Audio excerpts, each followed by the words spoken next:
आज आप सभी लोगों का आरटीए क्लासेस में स्वागत है।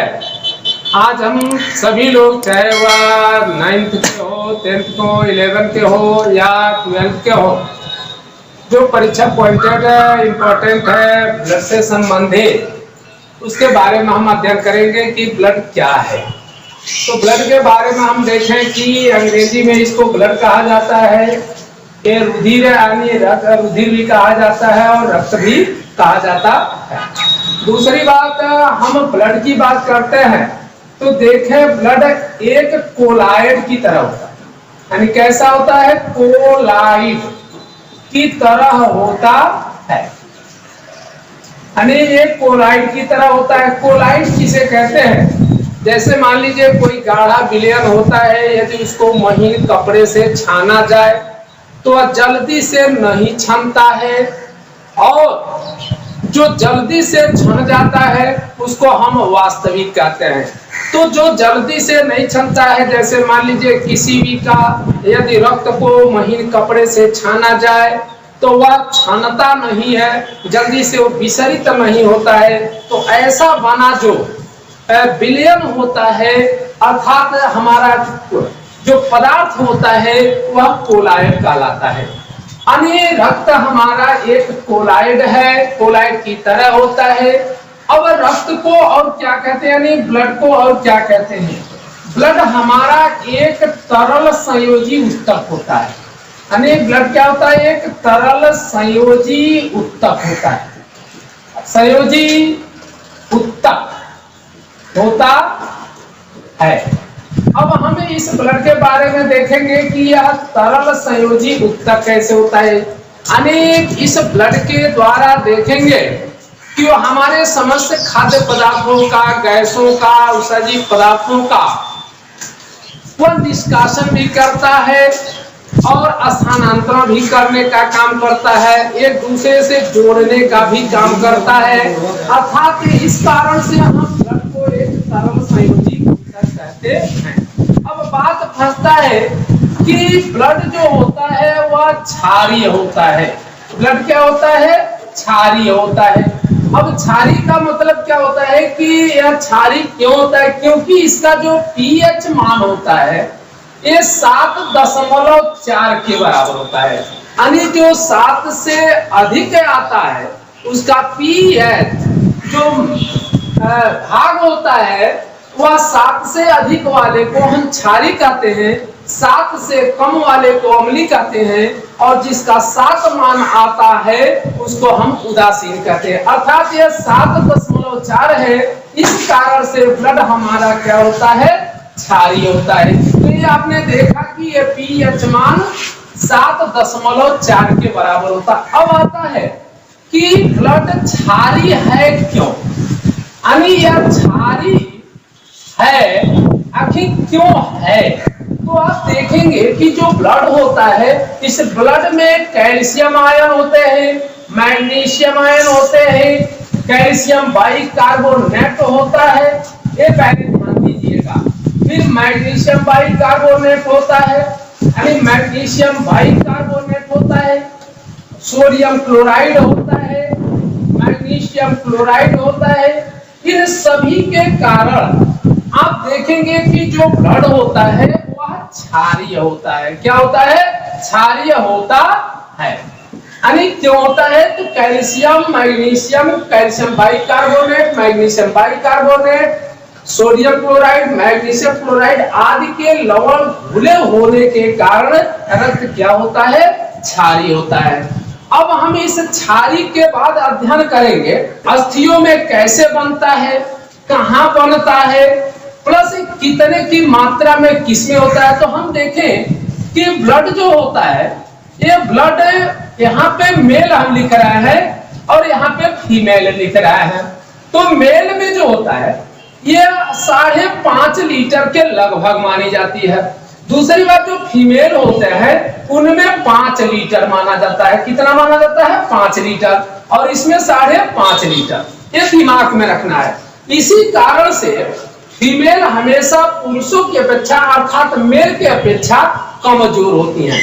अब रही बात क्या कि जो ब्लड होता है यह ब्लड इतनी की मात्रा में है, अब यह ब्लड बनता कहाँ है, यानी ब्लड कहाँ बनता है।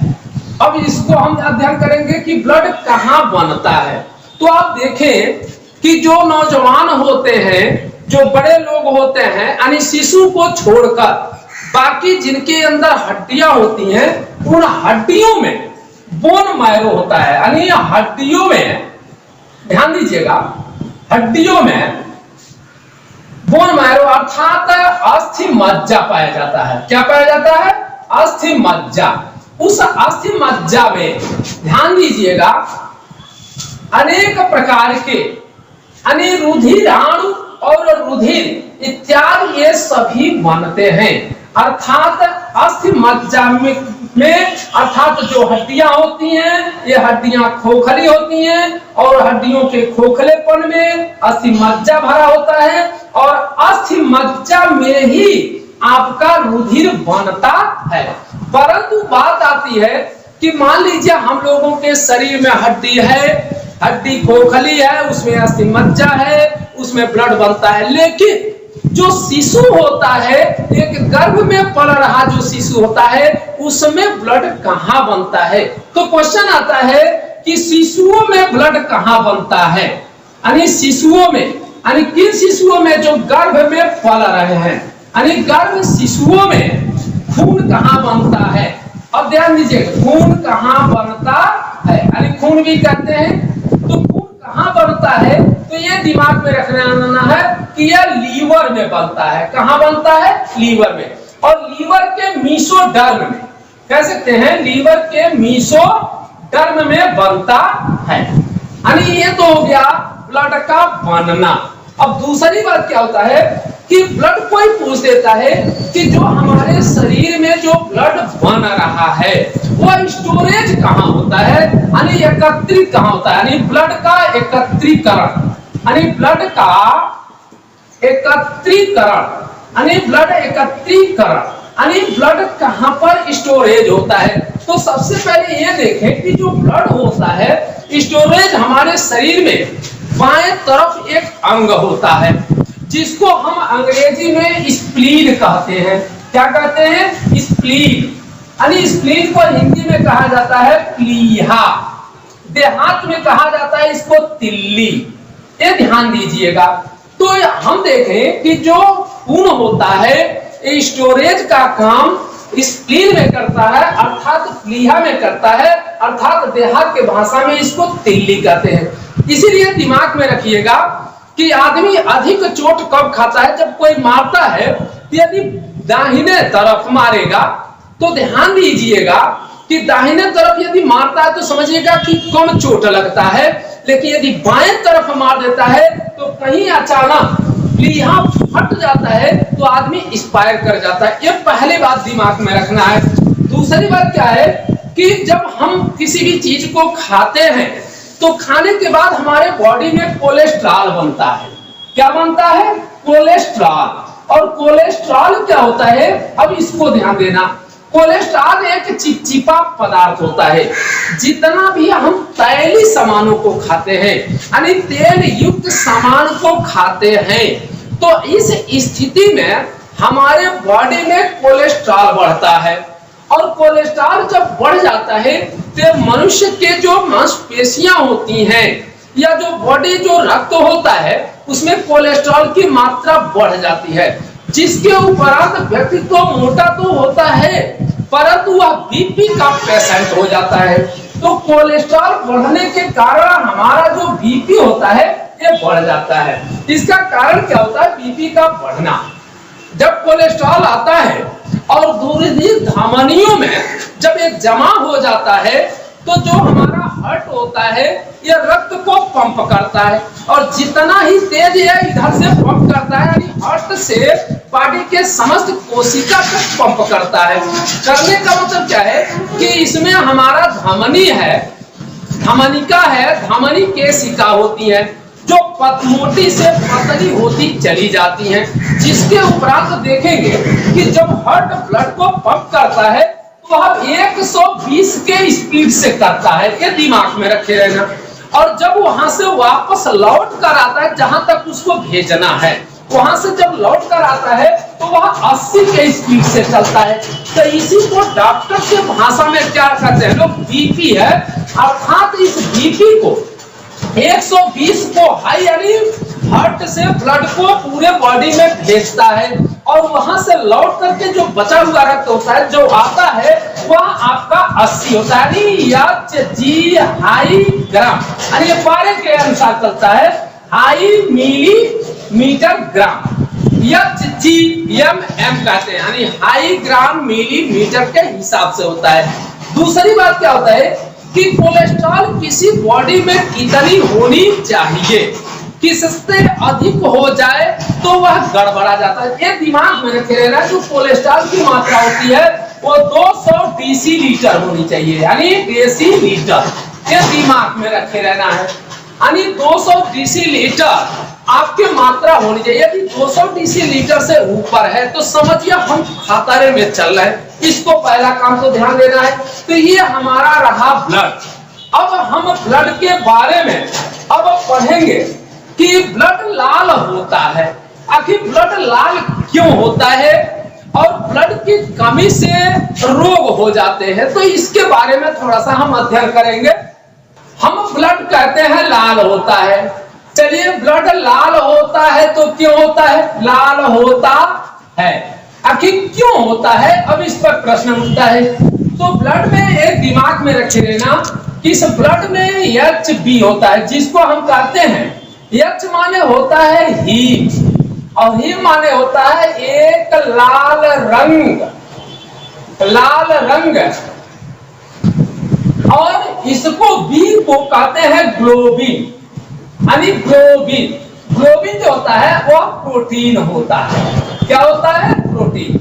अर्थात दोनों को मिला दिया जाए तो एक लाल रंग का विशेष प्रकार का क्या है, प्रोटीन होता है। अब यह हीमोग्लोबिन जो होता है इसमें सबसे अधिक मात्रा में आयरन होता है। अब हीमोग्लोबिन में आयरन भी होता है, सल्फर भी होता है, कार्बन भी होता है, हाइड्रोजन भी होता है, ये सभी चीजें आपके इस हीमोग्लोबिन में होते हैं। लेकिन सबसे अधिक मात्रा में आपका आयरन होता है, जिसके हीमोग्लोबिन में आयरन की कारण ही ये लाल दिखाई देता है, जो रक्त में मिला हुआ होता है। तो कहीं पूछ देता है कि लाल रक्त क्यों होता है, तो हम शॉर्ट में बोलते हैं कि HB के कारण, अर्थात हीमोग्लोबिन के कारण। ये टेक्निकल नेम होता है हीमोग्लोबिन का। दूसरी बात करते हैं कि खून की कमी से रोग कौन सा होता है, ये क्वेश्चन पूछता है। तो जैसे मान लीजिए एनीमिया, एक रोग होता है एनीमिया। तो एनीमिया क्या है, ये दिमाग में रखे रहे। जैसे मान लीजिए ये आपका ब्लड है और ब्लड में होता है HB, दिमाग में रखे रहना, HB में होता है आयरन। अब दिमाग में रखे कि कोई व्यक्ति है, अब रक्त में क्या होना चाहिए, तो सबसे पहले आयरन है। तो आयरन की यदि किसी के बॉडी में कमी हो गई तो उसका हीमोग्लोबिन कम हो जाएगा, और जब हीमोग्लोबिन कम हो जाएगा तो ब्लड कम हो जाएगा, और जब ब्लड कम हो जाएगा तो एनीमिया का रोग उत्पन्न हो जाएगा। ये दिमाग में पहले रखे रहना। तो सबसे आवश्यक चीज है आयरन। जैसे बहुत से ऐसे जितने भी आप फल खाते हैं, साग सब्जी खाते हैं, अधिकतर इन सभी चीजों से आपको आयरन प्राप्त होता है। कुछ शैवाल को खाते हैं तो भी आपको आयरन प्राप्त होता है। तो ये दिमाग में रखे रहना कि हमको हीमोग्लोबिन को अच्छा बनाना है, हीमोग्लोबिन में कहीं आयरन की कमी न हो, जिसके कारण से हमारे खून में कमी हो जाए, जिससे कि एनीमिया का रोग हो जाए। यानी इसी एनीमिया को हम कहते हैं रक्तलापता। क्या कहते हैं, रक्तलापता। यानी इसी को दूसरे भाषा में कह सकते हैं खून की कमी। क्या कहते हैं, खून की कमी कहते हैं। तो ये सिस्टम होता है कि ब्लड का लाल होना, कैसे एनीमिया हो जाता है, तो ये सिस्टम चलता है। अब हम आगे पढ़ते क्या है कि जो हीमोग्लोबिन होता है, ये हीमोग्लोबिन जो मेल होते हैं उसमें कितना होना चाहिए और फीमेल में कितना होना चाहिए। तो जो मेल होते हैं उस मेल में हीमोग्लोबिन होता है ये 14 ग्राम होना चाहिए प्रति घन मिलीलीटर में, यानी प्रति क्यूबिक यानी सीएम घन क्यूबिक मिलीमीटर में होना चाहिए। ये तो पहले दिमाग में रखे रहना। दूसरा क्या होता है, जो फीमेल होती हैं उस फीमेल में जो होता है वो 13 ग्राम होना चाहिए प्रति घन मिलीलीटर। तो ये दिमाग में रखे रहना, प्रति घन मिलीलीटर में ये होना चाहिए। तो ये हीमोग्लोबिन की मात्रा यदि इससे कम हो जाती है, यदि 13 से कम हो जाता है यानी 12 तक रहता है, तो डॉक्टर यदि किसी को रक्त देना भी चाहता है तो वह नहीं देता है। इसलिए 14 हो जाए तो सबसे बेहतरीन होता है, 14 से भी थोड़ा सा अधिक हो जाए तो और बेहतरीन होता है। ये दिमाग में रख रहे हैं, लेकिन 13 से जल्दी कम न हो पावे, इसको आपको ध्यान देना रहता है। तो ये हमारा रहा ब्लड का अभी जो पहला पार्ट आपने देखा। अब इसके बाद हम पढ़ते क्या है कि ब्लड का कंपोजिशन क्या है। चलिए अगला हम देखते हैं कि अब ब्लड का कंपोजिशन से पहले थोड़ा सा एक चीज और जान लेते हैं, रक्त का परिसंचरण। ध्यान दीजिएगा, रक्त का परिसंचरण क्या है। तो आप जानते हैं कि रुधिर का पूरे शरीर में घूमना परिसंचरण कहलाता है। तो अब रक्त परिसंचरण का मतलब क्या हो गया कि खून का पूरे शरीर में संचरण होना, अर्थात पूरे शरीर में पहुंचना। तो ये चीज आपको ध्यान देना है। अब कहने का मतलब क्या है कि रक्त का कार्य क्या हो सकता है, यानी रक्त यदि पूरे बॉडी में घूम रहा है तो कारकता क्या है, इसके बारे में हम अध्ययन करेंगे। तो रक्त को लिखा जाता है कि रक्त के कार्य। अब रक्त के कार्य में क्या हम पढ़ते हैं, तो ये गैसों का विनिमय करता है। पहला काम गैसों का विनिमय करता है। अब विनिमय माने क्या होता है, इसको ध्यान देना है। तो गैसों का जो विनिमय होता है, तो गैस का आदान प्रदान शब्द कहते हैं उसको।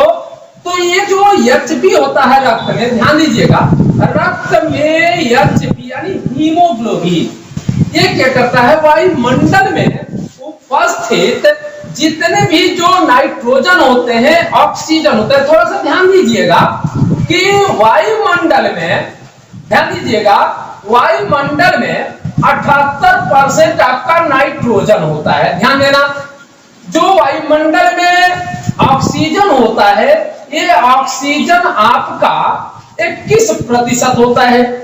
अब ध्यान दीजिएगा, जो आपका कार्बन डाइऑक्साइड है, ये कार्बन डाइऑक्साइड जो होता है ये 0.3% यानी 0.3%, यानी अन्य गैस की बात जो कार्बन डाइऑक्साइड होता है 0.3% होता है।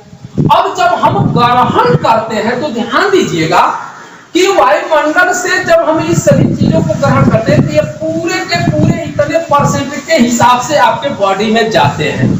अब जब इतने जाते हैं तो जब हम सांस को बाहर छोड़ते हैं, निकालते हैं, तो उस पीरियड में क्या होता है कि वायुमंडल में पुनः जो नाइट्रोजन आपने 78% लिया था वो पूरा का पूरा 78% निकाल भी देते हैं। ये दिमाग में रखे रहना, निकल जाता है। दूसरी बात जो ऑक्सीजन होता है, जब हम सांस के माध्यम से 21% लेते हैं, लेकिन जब उसको निकालते हैं तो ये 17% हो जाता है। क्या परसेंट हो जाता है, 17%। अब इसके बाद जो कार्बन डाइऑक्साइड होता है जो 0.03% हम ले लेते हैं, ये हमारा 4% बनकर के बाहर निकलता है। तो इन गैसों का जो विनिमय होता है, जो लेने वाला कार्य और देने वाला यानी बाहर निकालने वाला जो कार्य होता है, उसको हम गैसों का विनिमय कहते हैं। दूसरी बात क्या होता है कि जो ऑक्सीजन हमारे रक्त में मिलता है उसमें रक्त में हीमोग्लोबिन होता है, तो ये ऑक्सीजन से मिलता है, और जो ही ये ऑक्सीजन से हीमोग्लोबिन क्रिया करता है तो ये ऑक्सी हीमोग्लोबिन बनाता है। क्या बनाता है, ये ऑक्सी हीमोग्लोबिन बना लेता है, और ये धीरे धीरे फेफड़े के पास जाता है और फेफड़े में इस ऑक्सीजन को छोड़ देता है। पुनः जो फेफड़ा में, यानी ये फेफड़ा में छोड़ दिया, और फेफड़ा में ध्यान दें जो कार्बन डाइऑक्साइड होता है इसको पुनः ये हीमोग्लोबिन पकड़ लेता है और पकड़ करके ये कार्बोक्सी हीमोग्लोबिन बनाता है। क्या बनाता है?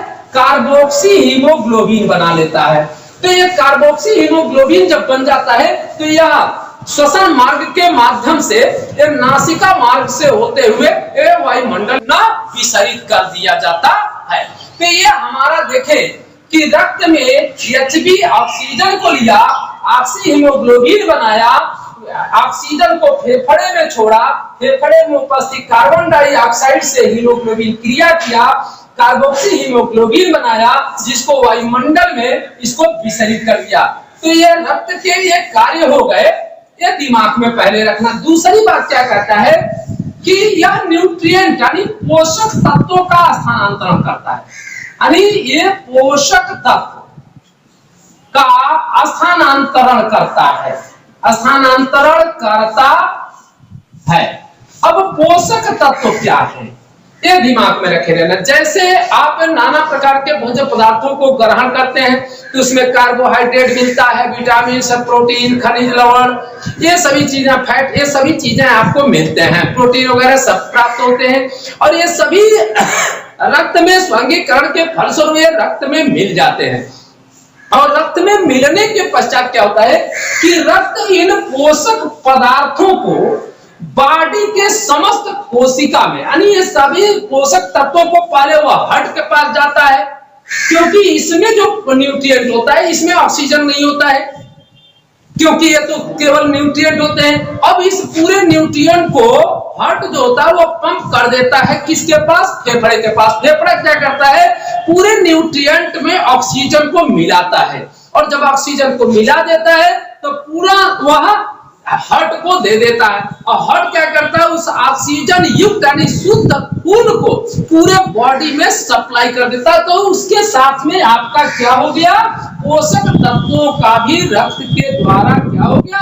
स्थानांतरण हो जाता है। तो ये चीजें आपको समझ में आ गई।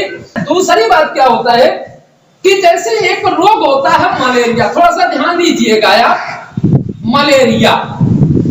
मलेरिया में क्या खासियत होती है कि जब आदमी किसी मच्छर के काटने के फलस्वरूप, मादा एनाफिलीज मच्छर के काटने के फलस्वरूप उसको मलेरिया होता है। तो मलेरिया में बॉडी में कौन सा ऐसा अंग है जो खराब हो जाता है? ये चीज पहले ध्यान देना। तो मलेरिया में जो आपके ब्लड को स्टोरेज करता है वही अंग खराब होता है, अर्थात मलेरिया के रोग में प्लीहा आपका खराब हो जाता है। ध्यान दीजिएगा, क्या हो जाता है? प्लीहा खराब हो जाता है। ये तो पहले ध्यान देना। यानी तिल्ली, देहात के भाषा में तिल्ली कहते हैं, अंग्रेजी के भाषा में इसको स्प्लीन कहते हैं। क्या कहते हैं? स्प्लीन। यानी ये स्प्लीन आपका खराब हो जाता है। तो इसका जांच भी आपको सही डॉक्टर से इलाज करवाना चाहिए। ये दिमाग में रखना है कि प्लीहा हमारा बचा है, जहां पर ब्लड हमारा स्टोरेज हो रहा है। दूसरी बात क्या है कि अब प्लीहा के बारे में भी थोड़ा सा हम बता देते हैं कि प्लीहा जो होता है ये रुधिराणुओं का कब्रिस्तान भी कहा जाता है। यानी जो प्लीहा होता है यानी स्प्लीन, ध्यान दीजिएगा, स्प्लीन जो होता है ये रुधिराणु का कब्रिस्तान कहा जाता है। रुधिराणु का कब्रिस्तान, यानी ये दो चीजें हो गया। ध्यान दीजिएगा कि प्लीहा आपका कब्रिस्तान भी है और प्लीहा रक्त को स्टोरेज करने वाला खान भी होता है, यानी थैली है। दूसरी बात, इसे रुधिराणुओं का कब्रिस्तान क्यों कहते हैं? क्योंकि रुधिर जो होता है ये पूरे बॉडी में जब चक्कर काटता है तो 3 प्रकार के रुधिराणु होते हैं, जिसको हम ब्लड के कंपोजिशन में हम पढ़ाएंगे भी, ये दिमाग में रखे रहिएगा। लेकिन यहाँ शॉर्ट में आपको हम बता देते हैं कि वहां पे आपको पढ़ने में आसानी हो जाए कि इसमें RBCS होता है यानी रेड ब्लड सेल्स यानी लाल रुधिर कणिका, यहाँ होता है WBCS जो श्वेत रुधिर कणिका होती है, यहाँ पे आपका प्लेटलेट्स होता है, प्लेटलेट्स, ये दिमाग में रखे रहिए। तो ये 3 प्रकार के कणिकाएं होती हैं, जिसको हम बताएंगे, क्योंकि ये जो होते हैं पार्टिकल फल होते हैं और एक होता है आपका प्लाज्मा जिसको हम लिक्विड पार्ट कहते हैं, एक होता है क्रिस्टल पार्ट और एक होता है लिक्विड पार्ट। यानी ये 2 चीजें होती हैं। जब हम कंपोजिशन में बताएंगे तो आपको आगे चल करके इसको बताएंगे। दूसरी बात क्या है कि जो आरबीसी होता है इसका जो जीवन काल होता है वह 120 दिन का होता है, जबकि जो डब्ल्यूबीसी होता है इसका जीवन काल 4 से 5 दिन होता है। जो प्लेटलेट होता है इसका जो जीवन काल होता है वह 7 दिन का होता है, यानी ये सभी दिन में है। इतने दिन में ये एक्सपायर कर जाते हैं। कैसे कर जाते हैं?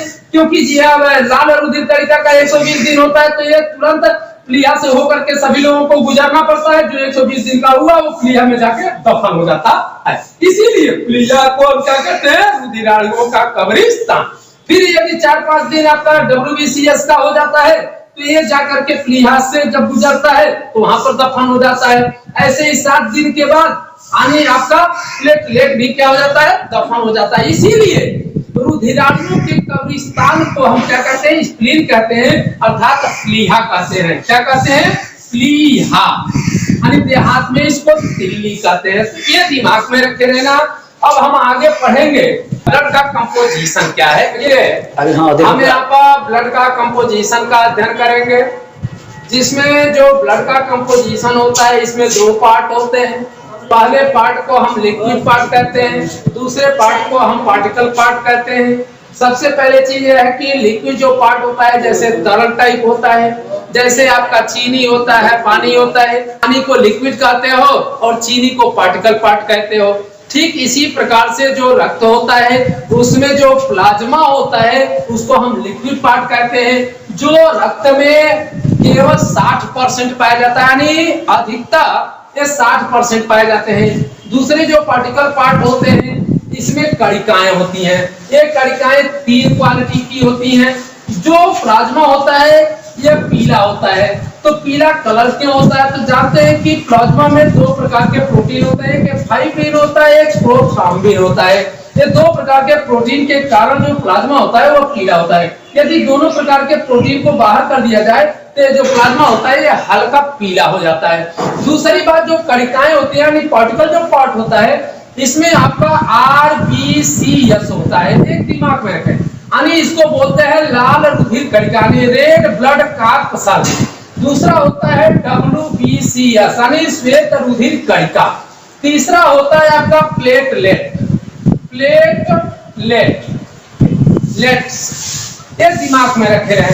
अब रही बात जो आरबीसी होती है इसकी जो संख्या होती है, यानी रक्त में इसकी संख्या जो होती है वो 50 लाख होनी चाहिए।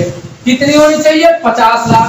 जबकि डब्ल्यूबीसी की जो संख्या है 10,000 होनी चाहिए। कितनी होनी चाहिए? 10,000 होती है। दूसरी बात, जो प्लेटलेट की जो संख्या होती है वह 2 लाख होती है। ये दिमाग में रखे रहना। जैसे कोई विद्यार्थी होता है या कोई भी व्यक्ति होता है तो कुछ लोग ऐसे होते हैं कि जो बहुत कार्य करते हैं जल्दी से थकते नहीं है। अब कुछ लोग होता है कि कुछ घंटों तक कार्य करेंगे थक जाएंगे, कुछ घंटों तक कार्य करेंगे थक जाएंगे। ऐसे बहुत लोग आपको दिखाई देते हैं। तो इसका कारण क्या होता है कि जो जल्दी से थकता है उसके अंदर ये जो प्लेटलेट्स होते हैं ये कम होता है, और जिसके अंदर प्लेटलेट्स जो होता है वो 2 लाख के बराबर हो तो वह कभी नहीं थकता है। यदि मैं उसको काम कराते रहेंगे वो थकेगा नहीं। इसलिए आप लोग विद्यार्थी हैं और विद्यार्थी अधिक परिश्रम यदि करना चाहता है तो सबसे पहले आप अच्छे डॉक्टरों से सलाह लेकर के अपना प्लेटलेट से पहले चेक करा लें कि हम जल्दी से पढ़ रहे हैं, जल्दी से थक जा रहे हैं, ऐसा क्यों हो रहा है? तो प्लेटलेट की गड़बड़ी होती है। तो इसके लिए आप प्लेटलेट्स को पहले सही रखें। दूसरी बात, जो आरबीसी होता है ये 120 दिन का होता है। जो डब्ल्यूबीसीएस होता है 4 से 5 दिन का होता है। जो प्लेटलेट होता है ये 7 दिन का होता है। तो ये ब्लड का कंपोजिशन होता है। जैसा कि अब हम ये देखते हैं कि आरबीसी क्या चीज देखते हैं आरबीसी के बारे में। तो अगले पार्ट में हम आपको ब्लड कंपोजिशन बताए।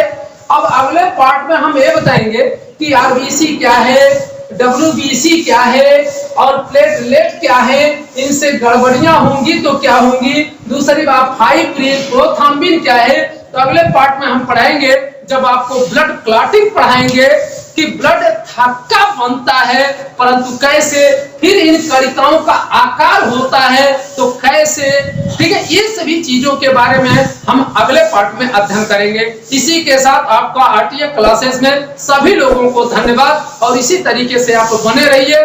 आगे हम पूरी चीज की जानकारी आपको देते रहेंगे। धन्यवाद।